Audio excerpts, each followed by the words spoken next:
Welcome everyone. We are going to wait 2 minutes for people to join the call, and then we'll begin. Thank you.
So welcome everyone again. My name is Esiebo. I am consultant in the Department of Maternal, Newborn, Child and Adolescent Health in the World Health Organization. So we're very happy to welcome you for this webinar. I will first remind you some house rules, which we put also on the top of the chat. So first, everybody is muted on entry, and we will only unmute the speakers. We will have the question and answer session in the chat room. So just put your questions in the chat room and send them to all participants during the presentation. Don't wait at the end of the presentation. My colleague, Benedict Walter, so she will moderate them and read them aloud. Any questions that we don't have time to answer today because of time will be entered on the website in the next days. So we're today, the session is the third episode of the series Point of Care Equality Improvement for Maternal and Newborn Health. The last two webinars have described the identification of problems, setting up teams for improvement and measurement. This webinar will focus on developing and testing changes to improve the quality of care. Today, we have two speakers. We are very happy to welcome the Dr. Esther Karamagi. She has been working in the public health arena for the last 12 years, and she has worked for the last 8 years with URC to expand the knowledge on improving the quality of care and social care in low-income settings. Esther is now the Chief of Party for URC's USAID ASSIST project in Uganda. She will be supported by Maria Tim. She's a nursing officer in charge of the maternity ward in Anaka Hospital in northern Uganda. And so I will give the floor now directly to Dr. Karamagi. Thank you. Thank you, Guylaine. Good afternoon, good morning, everyone. As Guylaine has said, I'm called Esther Karamagi. I work with URC at the USAID ASSIST project. So over the next 30 minutes, myself and Sister Mary will take you through what it takes to develop, test, and implement changes in improvement. We are joined together to have maternal mortality and newborn mortality in 5 years. Today's webinar will describe how to develop, test, and implement changes to solve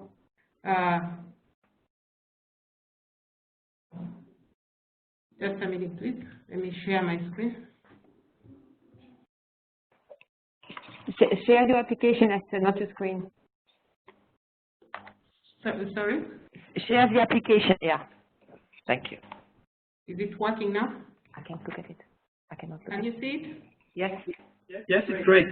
Okay. So as I was saying, we need to test. We are going to go through how to test and implement changes to solve health problems identified as the cause of maternal and newborn mortality. We need to create quality improvement teams at communities and facilities to continuously test and implement changes in the way they operate.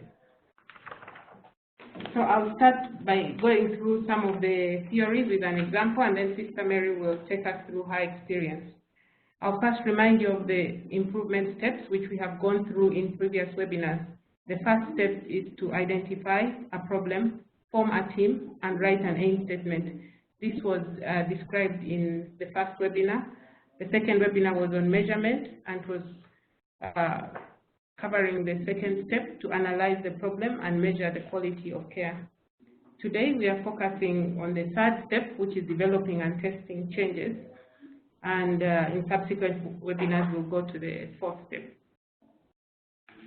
So this is a graph from a health facility in Western Uganda called Charusozi Health Center 4, where we did an initiative called the Saving Mothers Giving Life project. This quality improvement work in this facility started in February 2012, and changes were tested for several months. That's the green line that you see. A fresh stillbirth rate in Uganda at that time was around 12.7 per 1,000 total births. We assume the same for Charusozi because they did not have that data at that time. Charusozi is a health center 4. It has about 80 deliveries per month and about 6 midwives work there. What needs to be done to reduce fresh stillbirths is known, and it is to identify and manage causes of fresh stillbirth early, for example, obstructed and prolonged labor. This is done using a pathogram. Most of us know a pathogram. It's a tool used by a health worker monitoring a mother in labor to track key parameters which tell whether the mother and baby are well as labor progresses. So Charusozi Health Center 4 was using a patograph for only about 0 to 4% of deliveries before 2012, and then they started some improvement initiatives, and this included testing and implementing changes to increase the proportion of deliveries conducted with catogram. The ultimate goal, of course, was to reduce fresh stillbirth. The team stopped this testing new changes in July 2014 when they realized that they had stabilized around 94%, which is the red line, and they've maintained this performance, fluctuating up and down around 94%, which is their new stable process.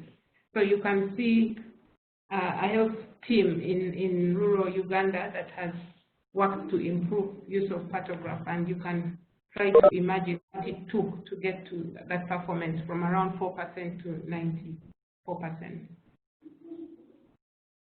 So root causes of the problem at this facility were about 5.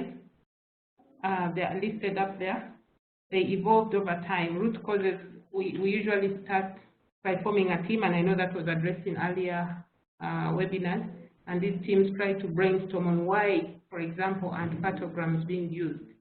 So they list root causes. These root causes suggested by team members in a brainstorming meeting are not listed very neatly like this at the beginning. They evolve as several teams are held, and they try to work on this problem. They sit in teams and they check performance for the period of interest, and they ask themselves how many mothers were delivered without a pathogram in the review period. And when they have that number, then they would like to know why were this number of mothers delivered without a pathogram. Several answers are usually given, and the team will agree on one root cause to address for the next review period. And so after doing this over and over, they have a list like the one I've shown you. The process of developing changes usually is to address one root cause at a time. So we will focus on one root cause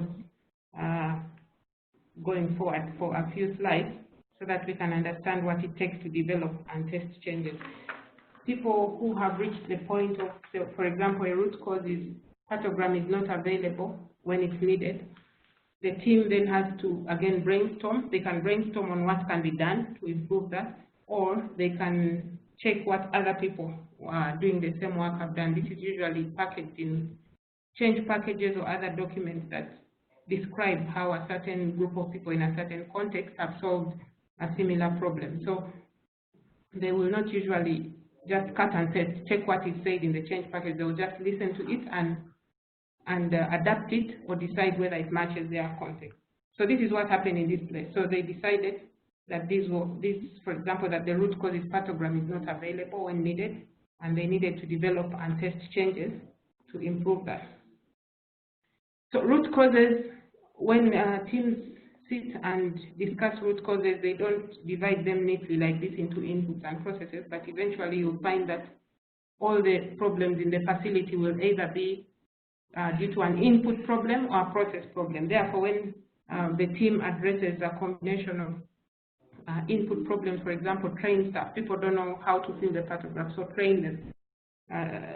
And then they address also the processes, like, for example, even if we have availed the pathograph or we've trained people, still we find that the process of care is such that there are some patients who pass through without the pathograph. So we find that it doesn't take too long, although resources may or may not be there, but you have to find a way to solve the input problems. That can be done. They can be identified and addressed quickly. Most of the time for improvement will be spent doing process improvement, where we take teams systematically through identifying gaps, solving, testing changes until they reach the desired performance, which is the performance that they would like to be at.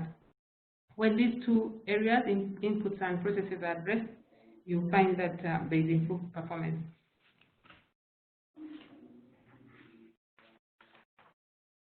So back to the example of the pathograph at Charusozi. One root cause was availability of pathograms was a problem, and the team needed to decide how to sort this out. Sometimes the entire facility had no pathograph. This was one of the explanations. Other times, even when the copies are available somewhere, they are not available for the admitting nurse. And so several changes were tested. I will describe the change to ensure pathographs were available during the admission process, just so that we get down to the details of what it takes.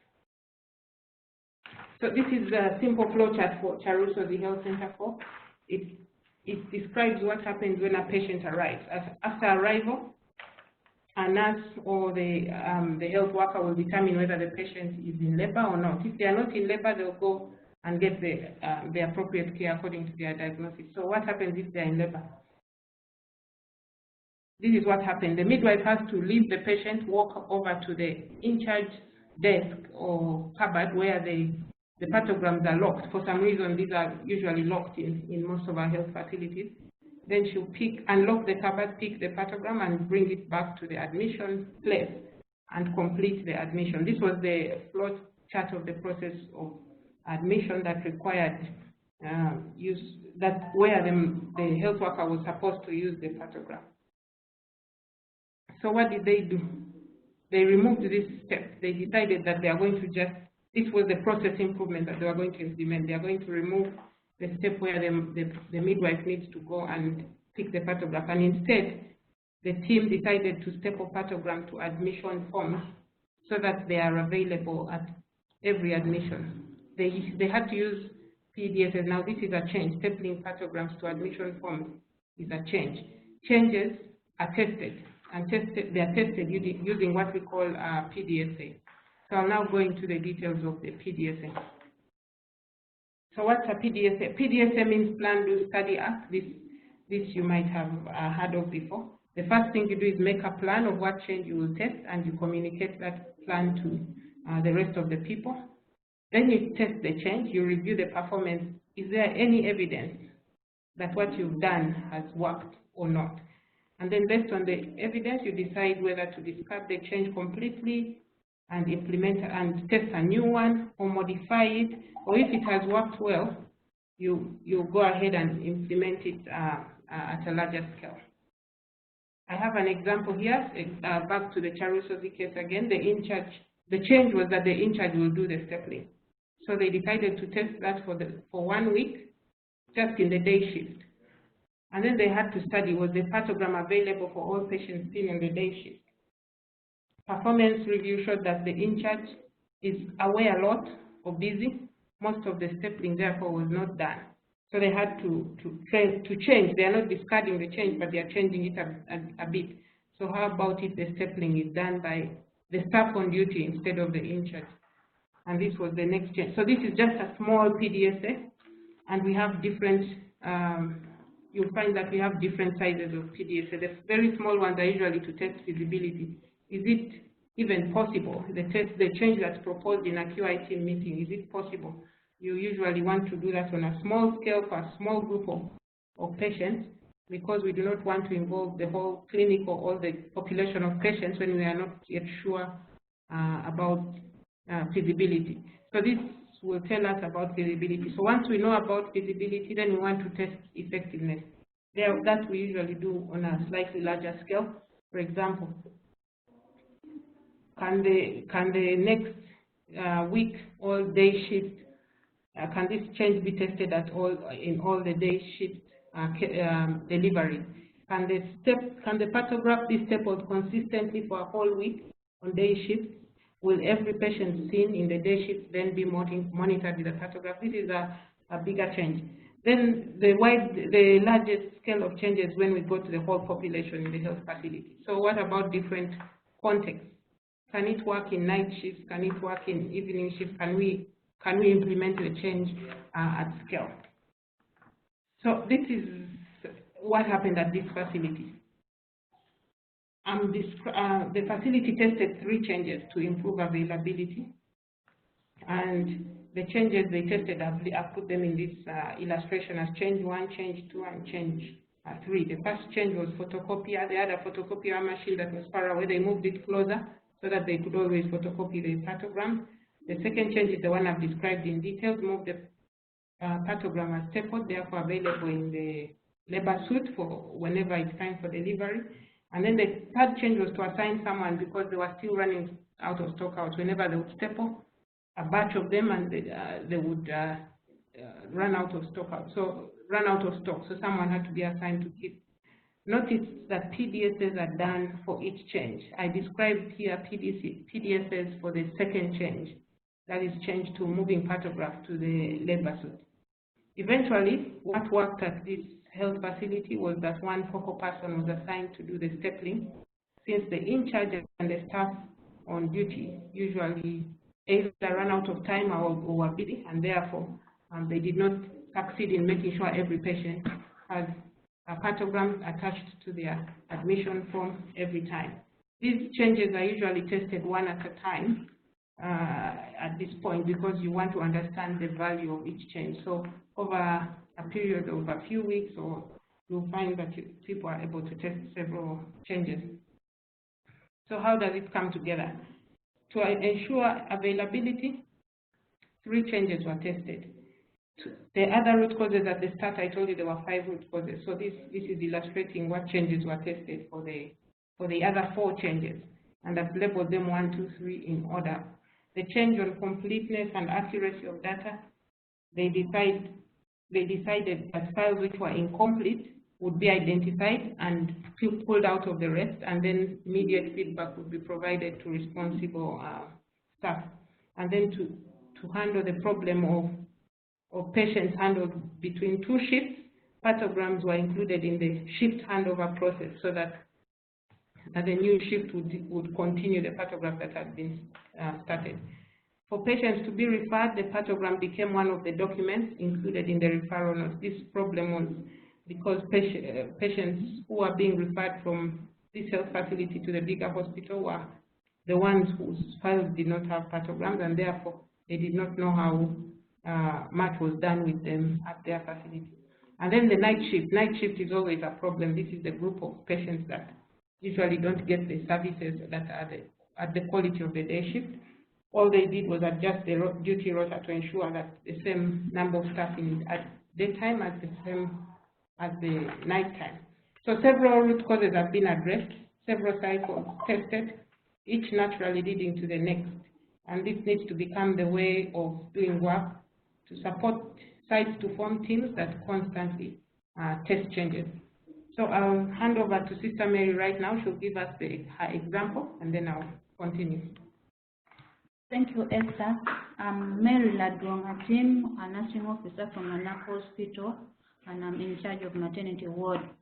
Anak Hospital is a general district hospital, and it's one of the hospitals that is situated in the northern part of Uganda, as seen in the map, and these are the districts that have been supported by USAID Assist. The hospital conducts an average of 5 deliveries in a day, and the maternity unit has 7 staffs, midwives. It has a maternal and child health quality improvement team, which consists of 10 members. Initially, before the Saving Mother Giving Life, the health facility had problems. It did not have a quality improvement team, and the mothers who delivered rarely were monitored on a pathogram, and this led to first stillbirth of 5 to 7 every quarter. Why this number? It was because these mothers were not being monitored on a pathogram, and the pathogram that were available were few. Despite of the few that were available, some of them were locked up in a cupboard. So they were inaccessible to the staff who were giving care to the mothers. And some of the staff who had the knowledge, who were practicing, had inadequate knowledge and skills. But the ones who had the skills and knowledge had low attitude because of the inaccessible and the unavailability of the pathogram. Now, with the coming up of the Saving Mother Giving Life initiative, which was focusing on a reduction of maternal and child newborn health mortality, the team was able to form up a maternal and child health improvement team. And in the team, roles were assigned to members, different roles were assigned to members, and this included, other than use of pathogram in labor, was assigning members to take up on infection control and prevention, newborn resuscitation. And we would review our performance using documentational journals in every meeting that we hold. And the team was being supported on a monthly basis by coaches from Assist. These coaches, when they come, they would help us to identify gaps, they would help us to develop changes, and they would help us in monitoring our improvement projects. And in a quarterly basis, we would send at least a few participants to participate in a peer-to-peer learning session. And in the peer-to-peer learning session, the members would share their experiences, they would share their positive tested changes and their gaps and see way forward of improving their performance. With the use of pathogram, we tested, we were able to address the gaps that were there. We had to print and photocopy a pathogram from the hospital, but there were instances where the photocopier is spoiled. So we would go to the district offices and photocopy from there. And we took our midwives through a CME, which was to address the gap of knowledge and skills. And the CME was supplemented by one-on-one on-job training. In this, we would pair up a senior and a junior to work in one shift so that the senior would mentor the junior in the pathogram use. Then, to address the inaccessibility of pathogram, we attached our pathogram to admission sheet, and we also moved the pathogram from a locked cupboard to a nearby cupboard which was accessible in the labor room. So whenever a mother comes in labor, the midwife would just access it within the labor room. And we were able to address the gap of incompleteness and inaccuracy of the pathogram use by reviewing our performance in the 2 weekly and monthly QI team meetings. What benefits did we get from this pathogram use? We were able to reduce fresh stillbirth. Previously, we had 5 to 7 fresh stillbirths every quarter, but when we started using pathogram, when we started monitoring the test changes that we had put across, we were able to reduce it to 1 per quarter. And then as we were using the pathogram, the mothers appreciated our service, because each time you're using a pathogram, you're very close to the mother and taking all the observation as required, as indicated in the pathogram. And we have also had a feedback from our clients with the recent WHO quality of care that has been introduced, the standards of care. We have assigned one linkage facilitator who helps us to track feedback from the patients and the mothers postnatally, and they were able to appreciate the services that we are rendering. Briefly, this is the experience I wanted to share with you. Thank you for participating and listening. I'll give you back to Esther. All right, thank you, Mary. So these results that I've put up right now are from the spread work of what we learned from Charuso. This is the first example I shared, and other sites in Western Uganda during the SMGL, Saving Mothers Giving Lives initiative, to Northern Uganda. So we got what we learned from there and spread to North. So Sister Mary is is sharing data from one of these sites included in this graph. Data here is from 20 facilities in 6 districts in North. Red is the fresh stillbirth rate that went down as patograph use. That's the blue line, went up. There are still some fresh stillbirths going on, even at facilities with 100% patograph use. We know that we need other interventions beyond the patograph to fully manage fresh stillbirth. In the North, for example, whenever there are malaria epidemics, the rate of fresh stillbirth tend to go up, and other neonatal complications also tend to go up. So we watch the fresh stillbirth rate, but being contextually appropriate to understand what other causes of fresh stillbirth exist in the region. So what does it take? We need to make progress towards institutionalizing cycles of identifying gaps and testing changes by QI teams. A quality improvement team is functional if it's actively identifying gaps and testing changes to improve performance. These teams may be at facility level, community level, or district level. They are also sometimes at national level. They do not operate in a vacuum. They need support from leaders. They need support from district health teams. They need support from coaches or support supervision teams that have experience in improvement methods. They need national and international stakeholder support. And the patient who needs to manage themselves, the patients need to adhere to what's recommended for them. The community as well, because the community is where many solutions are. So all these need to support the efforts of the improvement team in order to achieve the results we are seeing. So thank you. We are happy to take any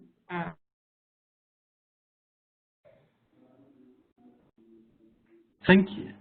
Thank you, Marie. Thank you, Esther. It's very excellent presentation, very concrete, how to make change with development on the field and testing. We can take, I give the floor now to Benedict, and she will read out aloud the question. Thank you.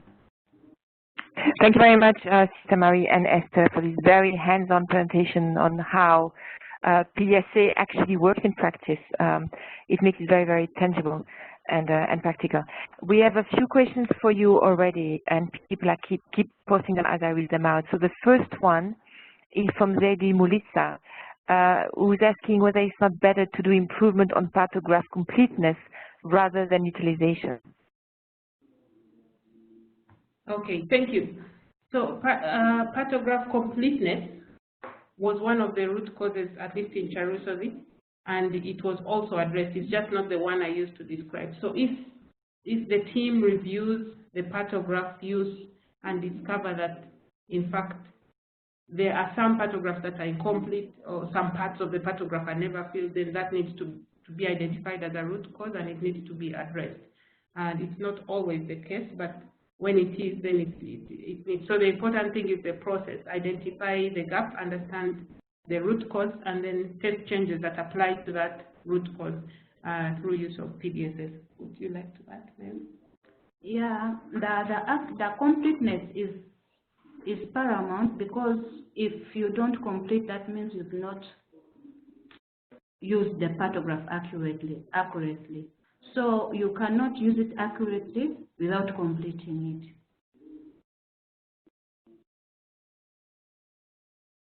Thank you, Bene. Thank you. Thank you for this answer. The next question is from Juliet Ochero. She's wondering, given there is so many challenges in a facility, how many change processes is possible for the teams to work at any one time? And you had 8 changes in your processes, which seems quite amazing. Let me first say, from my observations supporting several teams, we aim to have one change tested at a time so that people can understand the value of that change. When they test more than one change, they get confused about what worked and what should be spread or what should be taken to scale. So that's what we aim for. Now, a change can be tested in a day, it can be tested in a week, so we don't have to wait for a long period. Sometimes just doing it for one day, one shift, at the end of the day, the team will know whether this worked or not, and then move on to modify it or change. So in practice, we struggle with this concept because people tend to want to roll out. For example, they want to staple the pathogram to the admission form at the same time they want to go ahead and work on completeness and accuracy, and then they want to work on several things at once. So we try, the improvement coach tries to guide the team systematically through this process so that they understand what's useful and what's not useful and therefore needs to be discarded. Would you like that? Yeah. Normally, a change is tested one at a time, and if the first change works, it goes for the next one. And that is how we test. We can't test several changes at the same time, but we go systematically one at a time. A tested change may call for the other one for the next change. For example, if you are addressing unavailability of pathographs, if the pathogram is already available, what next is now? If the pathogram is available and the staffs are not using it accurately, what do you do? What is the change that you put forward? Here you can take them through continuing medical education and maybe a one-to-one on-job training. And now, if the issue of on-job training has been addressed, the knowledge and the skills gap has been addressed, what next? You go to like addressing accessibility, making it available for the staff to use. So each change is tested one at a time, and one change may call for the next change. Thank you. Thank you, Sister Mary. We have more questions coming. Please remember, when you use the chat, to send it to all participants. You can see you have different choices for sending it. If you send it to the host, we might lose it. So send it to all participants, and I'll read them out. You have a question from Indira, who congratulates you on this work on QI, and is wondering how accurate was the assessment of the patient in labor by the healthcare provider, and to contribute to documentation on the pathogram. Okay, so that's not so clear. He would like to know how accurate the patient But the accuracy, how accurate was the assessment of the patient in labor performed by the healthcare provider, which then was documented on the pathogram? Okay, accuracy, we have been reviewing our accuracy by picking a sample and going through it. So now, like a sample of a pathogram that was previously used, we pick it and review it as a team and see what was the intervention. Was the intervention correct? If it has been accurately used, then the intervention that has been put forward will be correct. Like if the mother is going into obstruction, what next do you do? If it's accurately filled, that calls for the intervention that is necessary next. Thank you so much. We have a comment from Matthew Matai saying that the pathograph is only a tool to manage labor. It should be used as a plan of care if any abnormality are detected on the pathograph. Was there a standard protocol used for the management? Besides FSB reduction, was there an increase in oxytocin use, cesarean section, etc.? Any information on client satisfaction? So basically, what aside from the pathogram, what are the tools that you've been using? Okay, so there's pretty clear standards for the country on what should be done during labor and delivery, including some of the things you've mentioned, use of oxytocin, and so on, and for the baby as well, giving the baby what they are supposed to get after delivery. So what we do is convert each of these small components into improvement aims or areas. So for example, what's the performance in use of oxytocin for every mother who has delivered at the facility? And then what's the performance in monitoring patograph use? What about adhering to the standards for the newborn? So the facility then has to choose which one they want to start with, so that they don't have many things going on at once. So they pick one process for the team to work on and improve that one. And so in this case, we only focused on one particular process, but there were many others going on to for this essay. This is work from the Saving Mothers Giving Life initiative, and we achieved significant reductions in maternal and newborn mortality. Okay. Thank you. Jude Okiria is wondering why there was a low attitude towards pathogram use. Basically, there was a low attitude towards pathogram use because previously, we didn't have a quality improvement team, so there was no way we were tracking our performance. So when we formed a quality improvement team, that is when we started tracking our performance, and we realized that the increase, the rate of fresh stillbirth was due to not monitoring mothers using a pathogram, because the outcome of using a pathogram is a fresh stillbirth in labor. So when we formed the team and we were able to review our performance, and we took our staff through a CME, through on-job training, they built that attitude, the positive attitude towards using a pathogram. Basically, that was that. Thank you so much. Another question from Jude.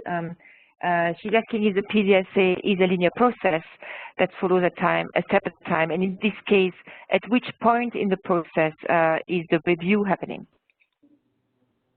Okay, so it's an iterative cyclic process, and it starts with planning and then testing the change, and then they study. So the review is what we are calling study. So you want to know, you analyze the situation. Sometimes it's actual data, sometimes it's just obvious, visible. You see the size of the waiting line or things like that.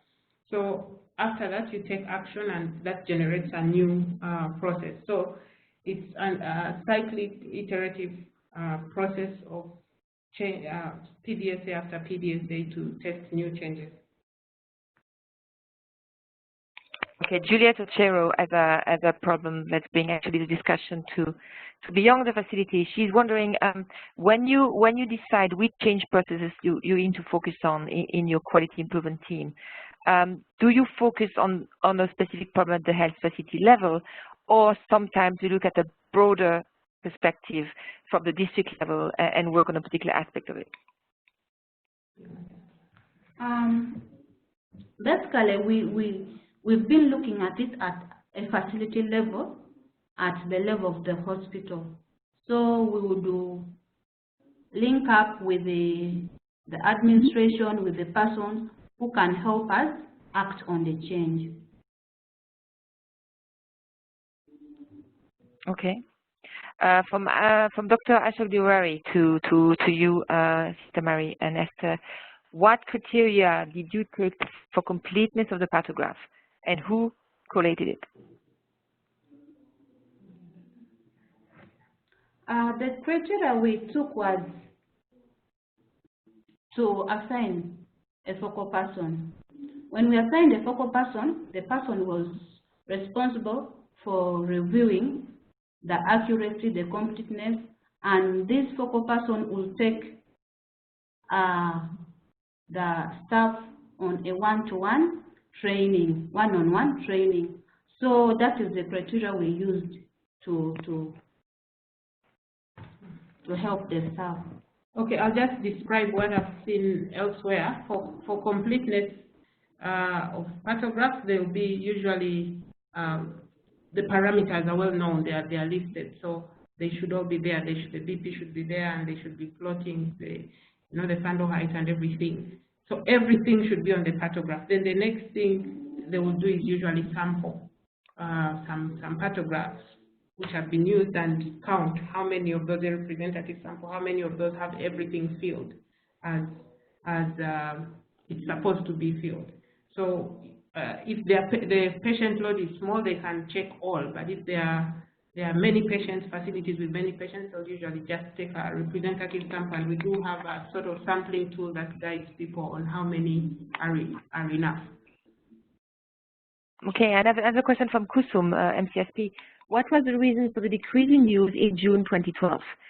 What was the newborn outcome then, and how did you assess that they were using it for decision making?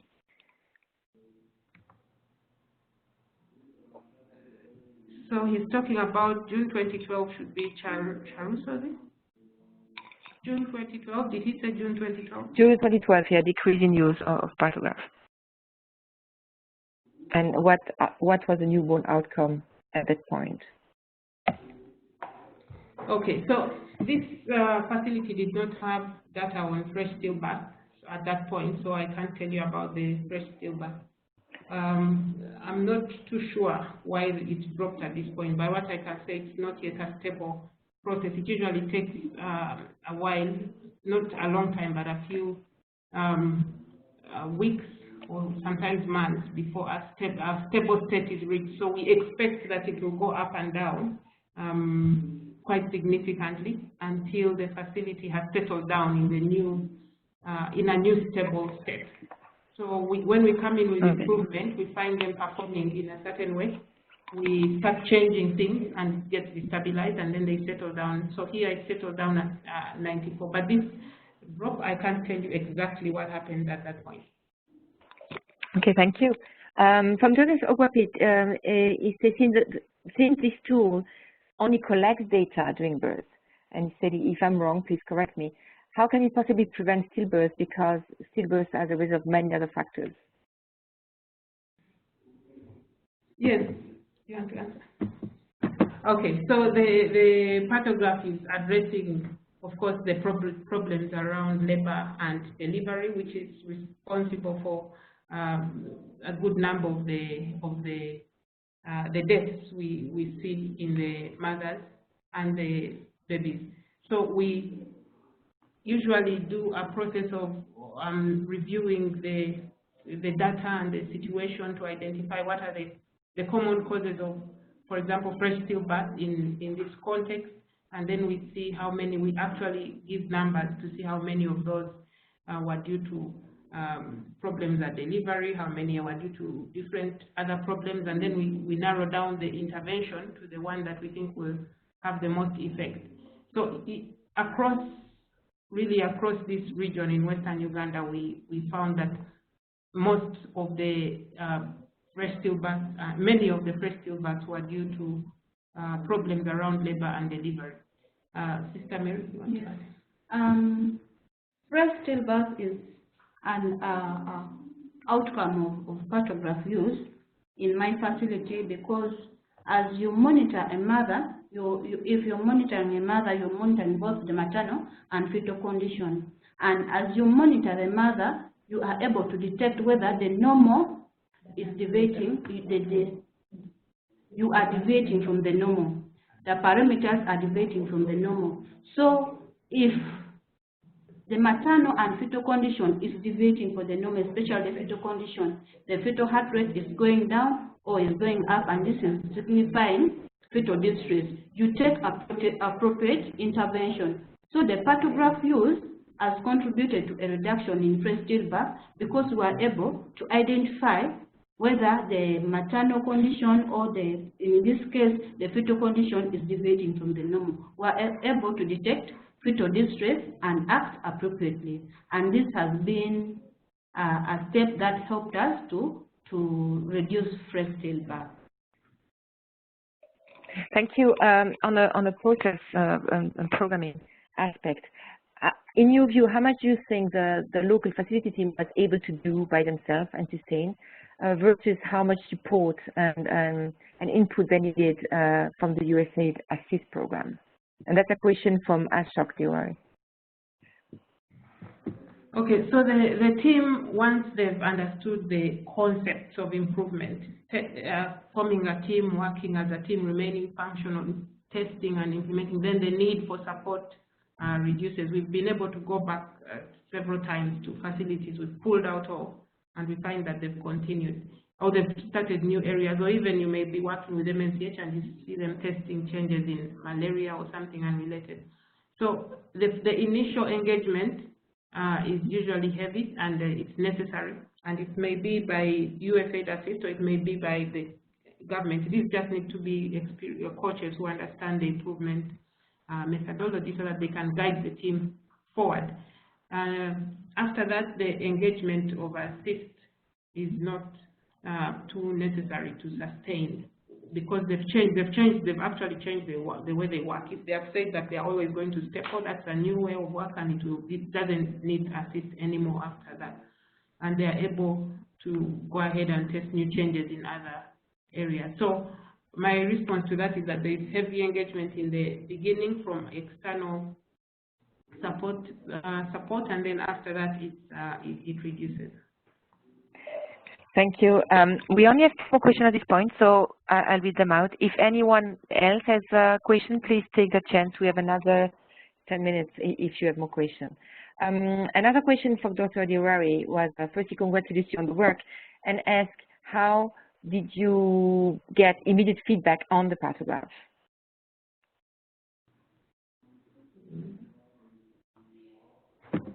So I'll talk about the feedback that I mentioned as a change for improving completeness and accuracy. This was done by a supervisor to overshift to identify whether any photographs were not filled or unfilled or not used, and then these are given. The feedback is immediately given to the staff on duty, so that before they forget, when they still have the memory, they correct it.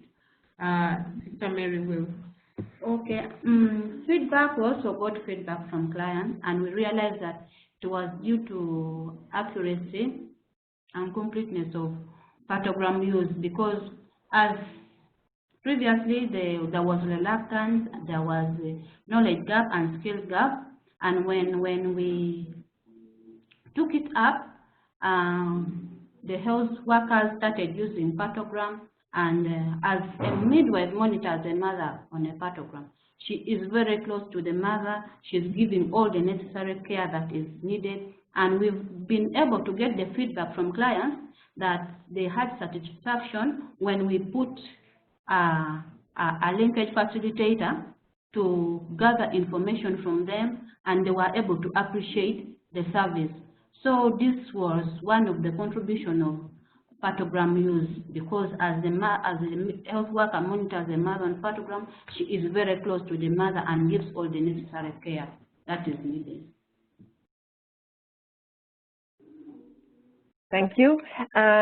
We have a final question. I think it's more a comment and a question from Jonas Mwale, talking about his experience in Zambia, where he has noted an increase in pathogram use, but also noted in some cases staff has begun to complete the tool after the fact, which negates the whole purpose of using a pathogram. He's wondering whether you had the same issue in this quality improvement project, and if so, what you've done to make sure that the tool is properly used. From experience, this has not been the case, because if you fill the pathogram later, that means you've not been able to detect abnormality.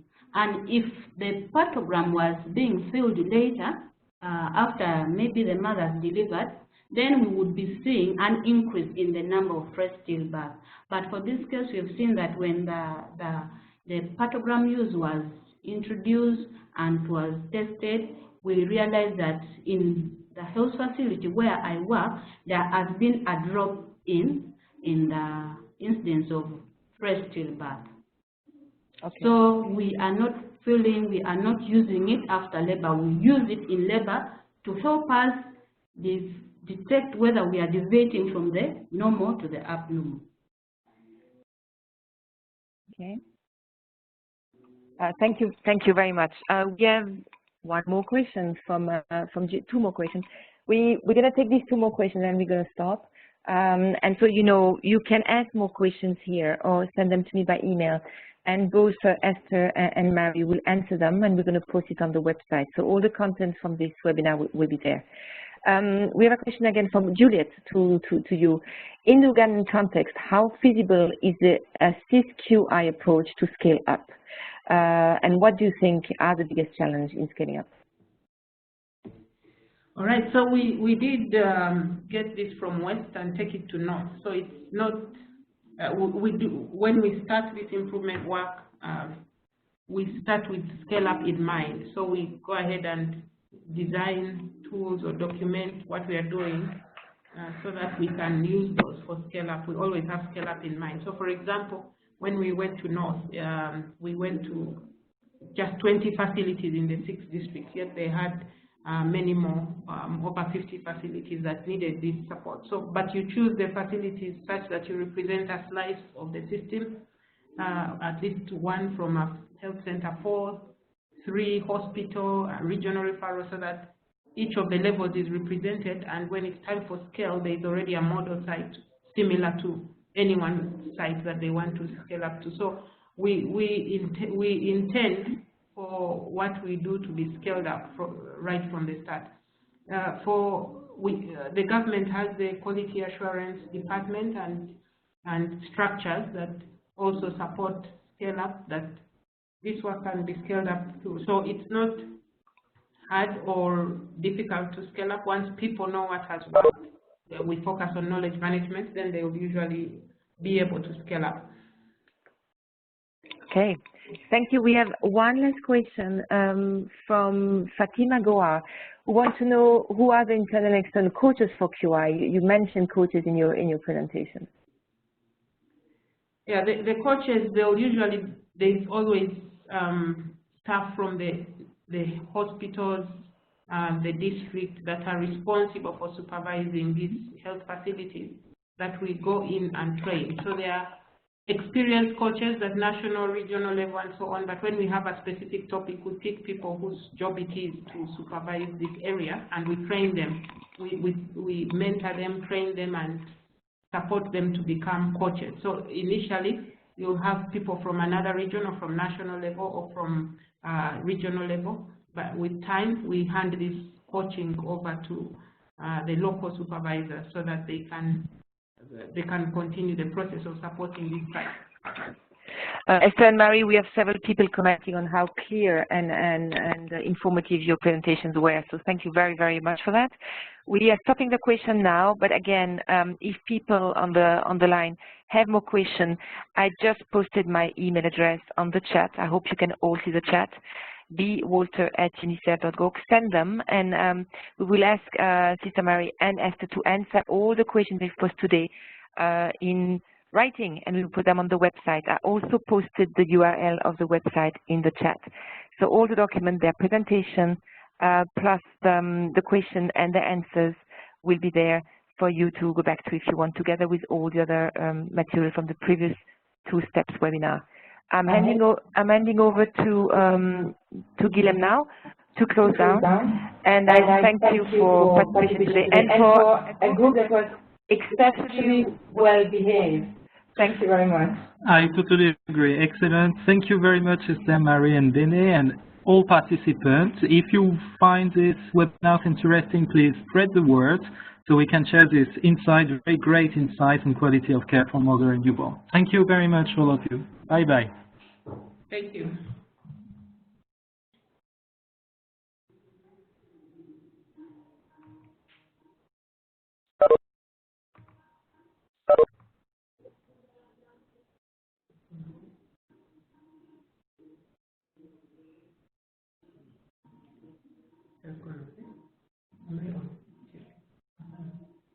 Yes.